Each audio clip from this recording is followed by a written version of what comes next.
शारदा देवी जी को ही मुख्यमंत्री पद दिया जा रहा है और तकरीबन ये बात तय हो गई। किसने बताई ये बात तुम्हें? ये बात मुझको राकेश झा ने बताई। कल रात आचार्य जी ने राकेश झा को ये कहा।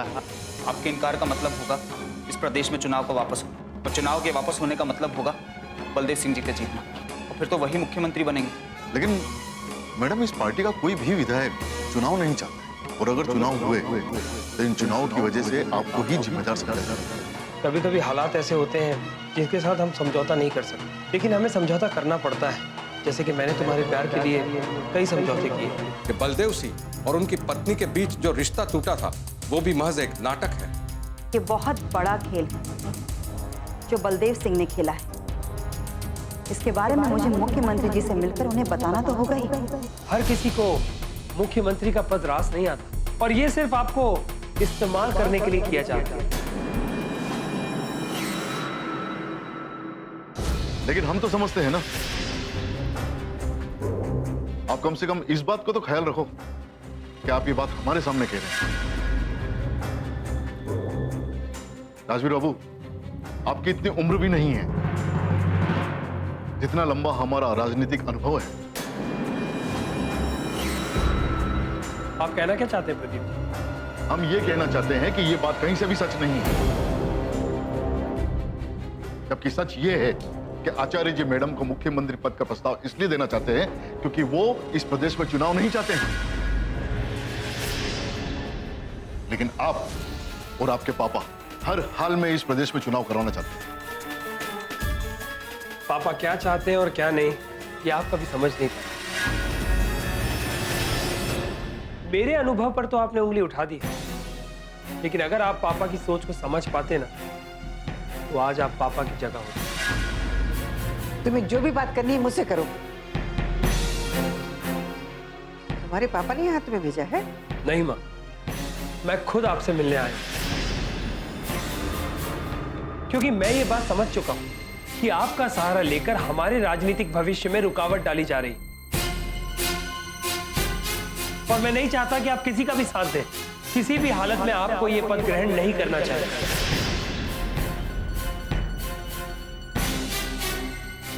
यही कहने आए थे? हाँ, और मैं ये भी कहने आया था कि पापा ने बड़ी मेहनत से ये पार्टी बनाई है, जिसका महासचिव पापा ने मुझे बनाया। अब मुझे ऐसा लगता है कि मेरे लिए रास्ते खुलने लगे। अब तक तो मैं ये देखता था कि पापा मेरे लिए क्या कर सकते थे, लेकिन अब मैं ये देखना चाहता हूं कि आप मेरे लिए क्या करना चाहते हैं। मेरी पार्टी के लिए और मेरे भविष्य के लिए आपको यह पद स्वीकार नहीं करना चाहिए।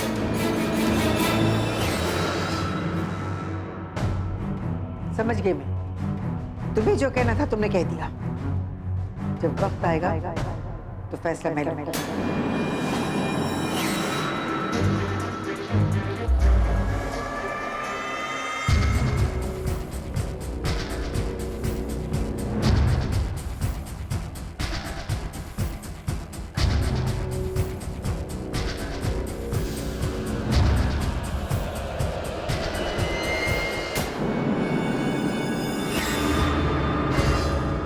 शहर में कल से ही रैली और जुलूस का कार्यक्रम शुरू है। अपने प्रदेश के मुख्यमंत्री के खिलाफ नारे लग रहे हैं।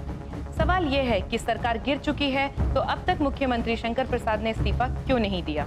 मुख्यमंत्री जी, रजनी जी आपसे मिलने आ रही है। कह रही थी कुछ खास खबर है, वो आपसे आके बात करेंगी। ऐसे क्या खास खबर? कुछ तो है। नमस्कार मुख्यमंत्री जी। नमस्कार, आइए बैठिए। क्या खबर है? बहुत बड़ी खबर है मुख्यमंत्री जी, लेकिन मैं तो ये सोचकर हैरान हूँ कि अब तक ये खबर आप तक कैसे नहीं पहुंची। खबर क्या है रजनी जी, वो तो बताइए।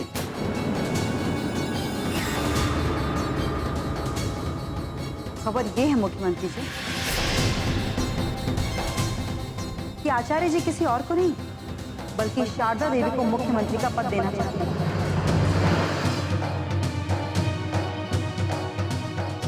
क्या? ये क्या कह रहे हैं?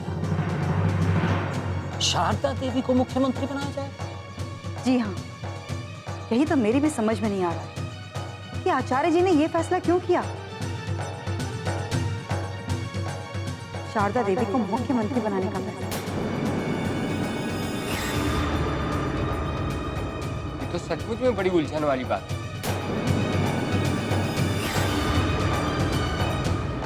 हाँ,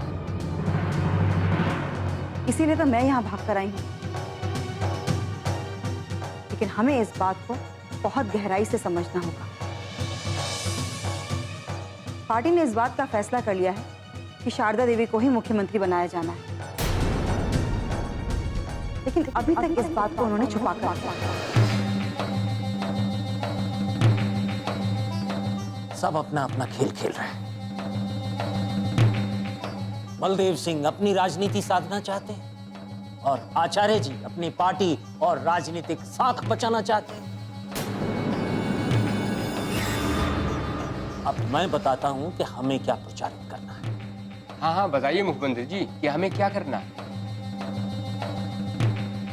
सारे विधायकों तक ये बात पहुंचाओ।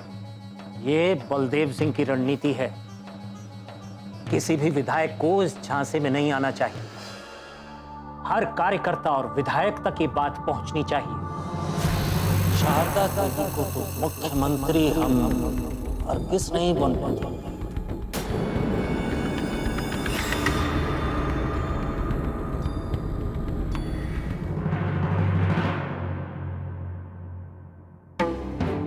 बहुत बड़ी गलती कर दी है। तुम्हें राजनीति की इतनी लत लग गई है कि तुम मेरे खिलाफ जाने का फैसला कर रही हो। तुम जो राजनीति करना चाहती हो उसे क्या हासिल कर लोगी? इस घर में रहकर तुम दूसरी पार्टी के लिए काम करो और वो भी मैं बर्दाश्त करता रहूंगा, हर किस नहीं। फैसला लेना मुझे भी आता है। अब तो ऐसा लग रहा है फैसला लेना बहुत जरूरी है। इसीलिए मैं आपकी ये दुनिया छोड़कर जा रही हूँ और यहाँ से कुछ भी लेकर नहीं जा रही।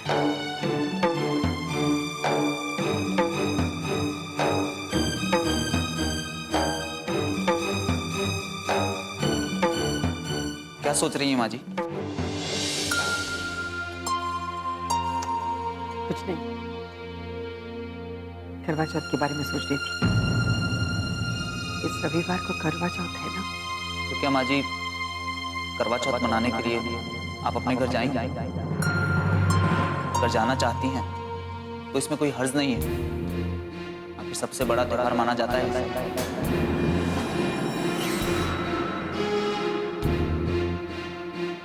हाँ आदित्य,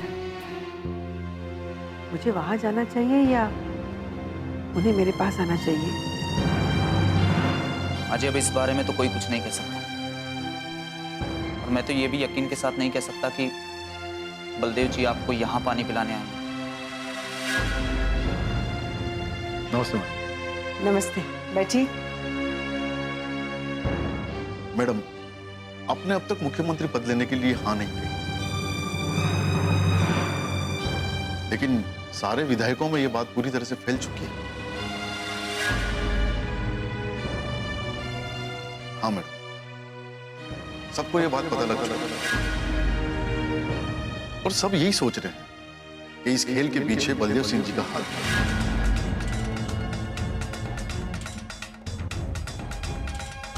वो आपको मुख्यमंत्री बनाना चाहते हैं और इस खेल में आप भी उनके साथ हैं।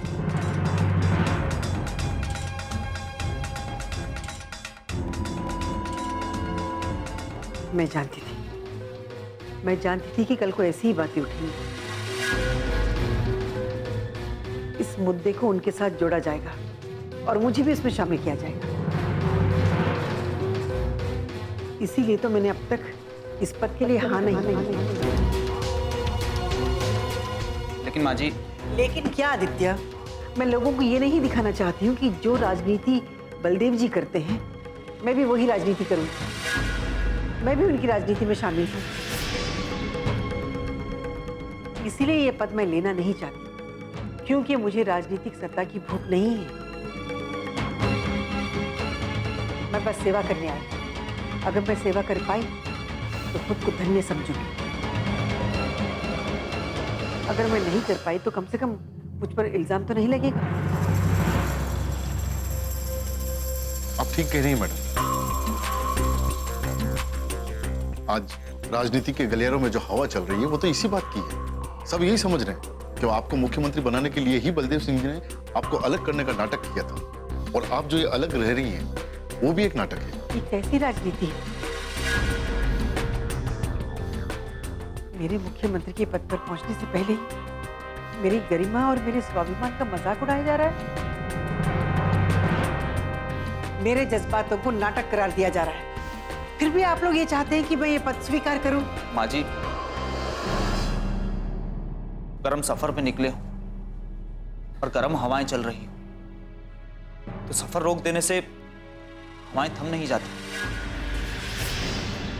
चाहे जितनी भी गर्म हवाएं चल रही सफर जारी रखना है।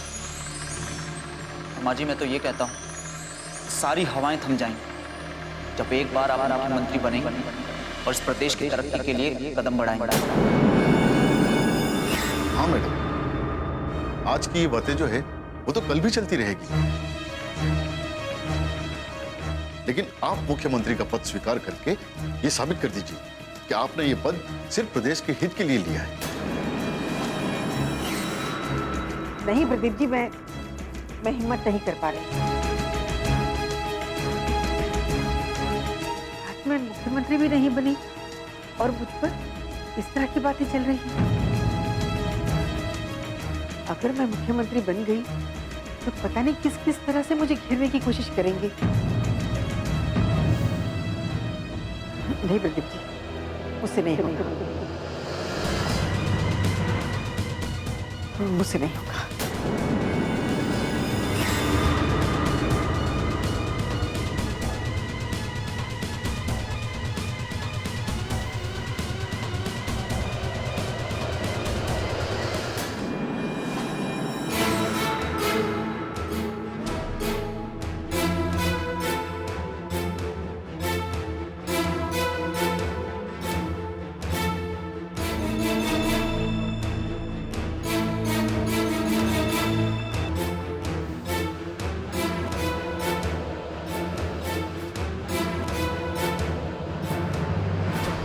अरे नमस्कार शंभुनाथ जी।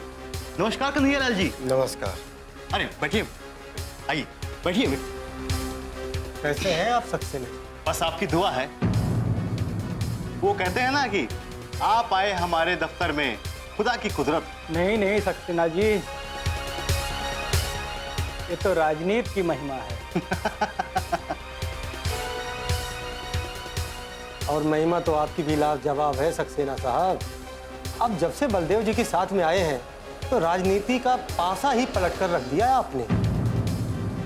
ये क्या कह रहे हैं आप?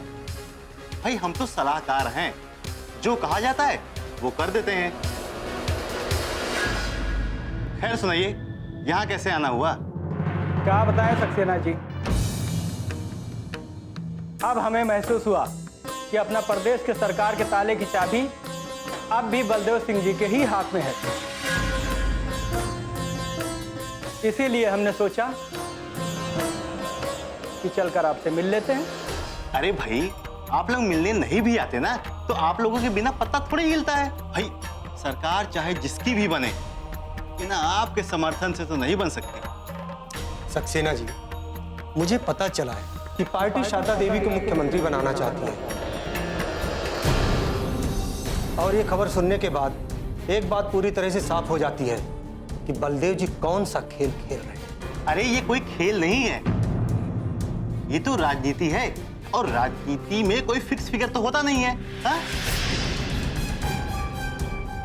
कि आप पढ़े लिखे हैं कि नहीं, आपकी उम्र कितनी है, हा? आप शरीफ हैं या बदमाश। बस आपको राजनीति आनी चाहिए। और हाँ, यहाँ का बस एक ही उसूल है, जो जीता वही सिकंदर। हाँ सक्सेना जी, ये बात तो पक्की है, हमें भी बलदेव सिंह जी ही सिकंदर नजर आ रहे हैं। देखिए, हम भी समर्थन देने के लिए तैयार हैं, लेकिन हमारी भी कुछ शर्त है, उसे माननी होगी। अरे बताइए भाई, आपकी क्या शर्त है? मैं आप लोगों की बातें बलदेव सिंह जी तक जरूर पहुंचाऊंगा। सक्सेना जी, मेरी एक ही शर्त है कि हमारे ऊपर जो भ्रष्टाचार का मामला चल रहा है उसे रफा दफा करना होगा। आपके इस्तीफे का इंतजार तो प्रदेश की पूरी जनता को है। इस्तीफे के बारे में तो मैं सोच लूंगा आचार्य जी, लेकिन आप पार्टी बचाने की सोच रहे हैं। ठीक, बचाइए अपनी पार्टी। जिंदगी एक भंवर है। और उस मामले में ना तो कोई छानबीन होगी और ना ही कोई मामला आगे बढ़ेगा। मामला जहां है वहीं दबा दिया जाएगा। बस एक इतनी सी शर्त है हमारी, ये शर्त बलदेव सिंह जी को स्वीकार करनी ही पड़ेगी। भाई सरकार बनानी है तो शर्त भी माननी पड़ेगी। फिक्र मत कीजिए, मैं सारा मामला सेट कर दूंगा। एक तो हम लोग खुद ही परेशान हैं और दूसरे मीडिया वाले जिधर निकलो कैमरा लेके पीछे पीछे पीछे पीछे घूमते रहते हैं। हम लोग का बाहर आना जाना भी दुश्वार हो गया है। यहाँ क्यों आए, कैसे आए, क्या बात हुई? अरे हम इनके पिताजी के गुलाम हैं जो इनके हर सवाल का जवाब देते रहे। अच्छा सक्सेना जी, हम चलते हैं। जो भी बात होगी हमें बताइएगा। नमस्कार। अरे बुर्बक लोग, तुमको क्या मालूम, कोई सरकार बनने वाली ही नहीं है। बलदेव जी जो चुनाव कराना चाहते हैं, प्रदेश में चुनाव हो करके रहेगा।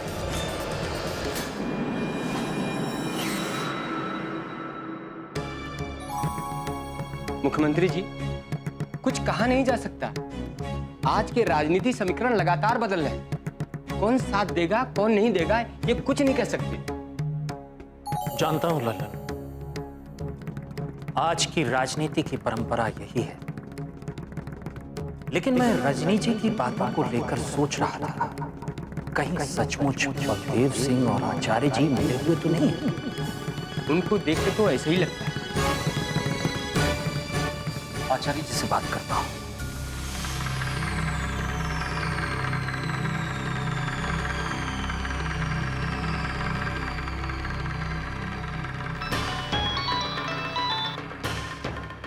हाँ कहिए मुख्यमंत्री जी। राजनीति का ये खेल कुछ अलग नजर आ रहा है आचार्य। क्या कुछ चल रहा है? जो कुछ भी चल रहा है या जो कुछ भी हो रहा है, सब आपके सामने। सामने तो किसी के बताने से आया है, वरना अब तक तो सब कुछ छुपा हुआ ही चल रहा था। और इस बात को क्या समझे कि पार्टी के कार्यकर्ताओं तक को ये बात पता लग चुकी है कि शारदा देवी अगली मुख्यमंत्री बनने वाली है। और आपने मुझे बताना जरूरी नहीं समझा। आप भी मुझे अच्छी तरह जानते हैं कि जब तक कोई बात पूरे तौर पर पुख्ता नहीं होती तब तक उस विषय पर मैं कोई चर्चा नहीं करता। बात अभी तक पुख्ता नहीं हुई? जी हाँ, बात अभी तक पुख्ता नहीं हुई है। शारदा देवी का नाम सामने आने के बाद अब पार्टी कार्यकर्ताओं और विधायकों की सोच उस तरफ भी जाने लगी है आचार्य जी कि कहीं बलदेव सिंह के साथ आपके रिश्ते सचमुच बिगड़े थे या वो भी एक राजनीति थी। आप कहना क्या चाहते हैं? सोचिएगा आचार्य जी कि सच क्या है। क्या पूरी पार्टी में आपको सिर्फ शारदा देवी ही मिली थी जो कि बलदेव सिंह की पत्नी है? मुझे इस बात से बिल्कुल मतलब नहीं है कि शारदा देवी किसकी बेटी या बीवी है। मुझे मतलब है तो सिर्फ इस बात से कि मैं पार्टी को बचाना चाहता हूँ।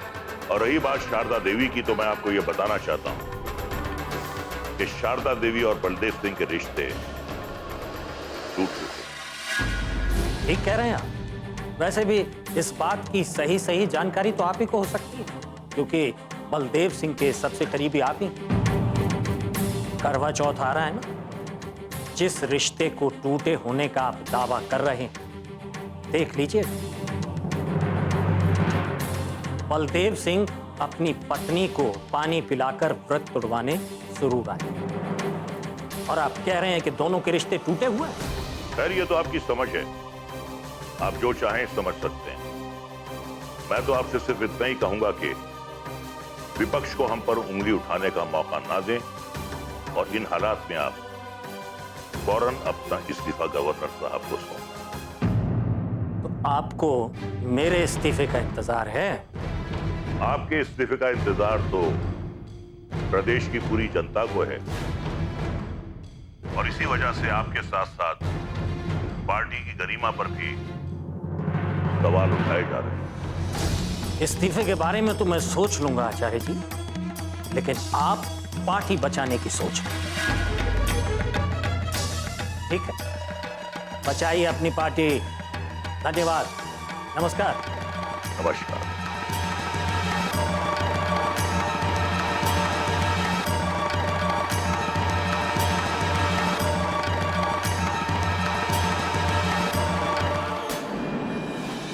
लेकिन मुझे शारदा को मुख्यमंत्री बनने से रोकना होगा। शारदा का मुख्यमंत्री बनना सबसे ज्यादा मेरे लिए खतरनाक होगा। मुझे शारदा को रोकना ही होगा। जिंदगी एक भंवर है। अपने प्रदेश में राजनीतिक गहमागहमी अपनी शिखर पर है। मुख्यमंत्री श्री शंकर प्रसाद ने अब तक इस्तीफा नहीं सौंपा है और शहर में रैली निकाली जा रही है। मुख्यमंत्री को इस्तीफा देने के लिए नारे लगाए जा रहे हैं। अब तक जनता जनार्दन पार्टी की ओर से किसी नए मुख्यमंत्री के नाम की घोषणा नहीं की गई है और अपने प्रदेश की जनता इस असमंजस में है कि क्या अपने प्रदेश में फिर से चुनाव होगा, क्या फिर से प्रदेश को चुनाव की मार झेलनी होगी।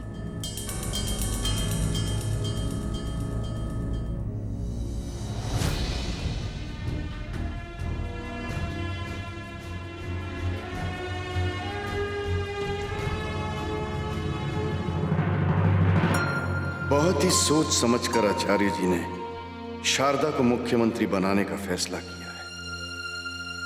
शारदा ने मंथन शिविर में जिस तरह आवाज उठाई थी, वो बात मीडिया में आने के बाद जनता के बीच शारदा की छवि बन चुकी है और इसीलिए आचार्य जी शारदा को मुख्यमंत्री का पद देना चाहते हैं।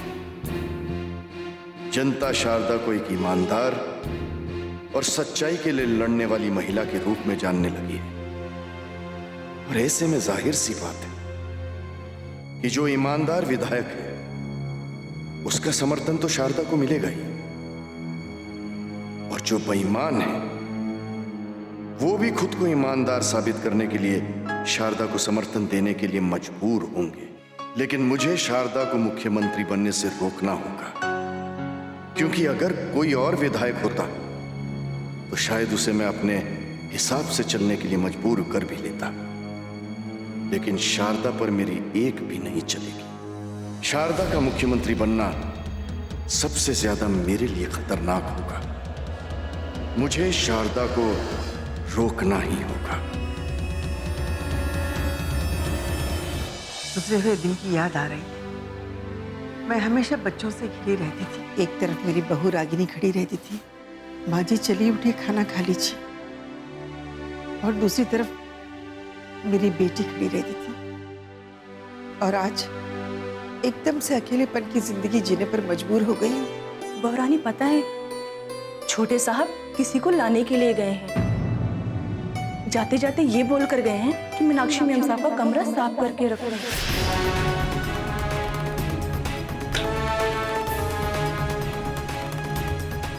सिंदूर का गिरना बहुत ही अपशगुन होता है।